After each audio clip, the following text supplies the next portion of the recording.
Accent Star ដែលដល់1.7ហើយនេះគឺជា name tag មួយចំនួនដែលអ្នកគួរដឹងបើដាក់ឈ្មោះ Aaron Colom ថា friend វានឹងទៅជា zombie Halloween បែបនេះដាក់ឈ្មោះ Victor Vati នឹងទៅជាថ្មពណ៌ខៀវបែបនេះ name Creeper ថា skeleton នឹងក៏ទៅជា creeper មានចង្ name ឆ្កែ skeleton នឹងទៅជាឆ្កែដែលមានតែឆ្អឹងហើយដាក់ឈ្មោះ pet នេះ clown វានឹងក៏ជា clown កាន់បន្ថៅដេញកាប់គេ name បជាវថា vampire វានឹងក៏ជាបជាវបិសាចយកឈាមដាក់ឈ្មោះ Ale ថា ghost វានឹងក៏ជាខ្មោចដ៏ខ្ជូតមួយ Ledger name ghost ឬក៏ bull វាក៏ជាពាក់កសែងសបែបនេះបើ then វិញយើងដាក់ឈ្មោះថា Jack វានឹងក៏ជាល្ពៅធំយ៉ាក់យ៉ាក់ទាំងអស់នេះអាចទៅសាក name tag នៅក្នុង Accent Star បាន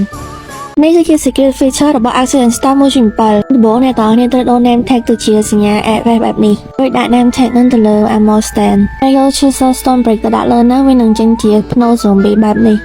បើយក mangrove ទៅដាក់វិញវានឹងចេញជាភ្នូ Dracula គួរឲ្យខ្លាចហ្មងណាហើយពេលដាក់ Eye of Ender វានឹងចេញជារូបគំនូររបស់ Enderman គំនូរហ្នឹងក៏វាជាស្រេចដាក់យើងដែរដាក់ក្បាល Creeper វានឹងចេញទៅជារូបចម្លាក់ Creeper បែបនេះដាក់ Pond Dripstone វានឹងចេញជារូបចម្លាក់នេះបើដាក់ស្លឹកឈើជ្រុះវានឹងចេញទៅជាសុចរកស្បូវបែបនេះដាក់ស្ករសវានឹងចេញទៅជាស្ករ Halloween ហើយបើដាក់ល្ពៅវានឹងចេញទៅជាល្ពៅ3ផ្លែ Bone Meal វានឹងចេញទៅជាឆ្អឹងខ្មោចបើដាក់ Skeleton Head វានឹងចេញទៅជាទៀនក្បាលខ្មោចដាក់ជាគៀងពណ៌ខៀវវានឹងចេញជាអំពូលភ្លើងខ្ពស់បែបនេះទៀនពណ៌ក្រហមវានឹងចេញទៅជាក្បាលខ្មោចទៀនដាក់ស្រូវវានឹងចេញទៅជាទិញមើងហើយបើដាក់ល្ពៅភ្លើងនេះវានឹងចេញជាល្ពៅប៉ុណ្ណាណីនឹងយកអាប់ដេត Accent Star 1.7 អញ្ចឹងអ្នកនរអាចសាកទៅធ្វើបាន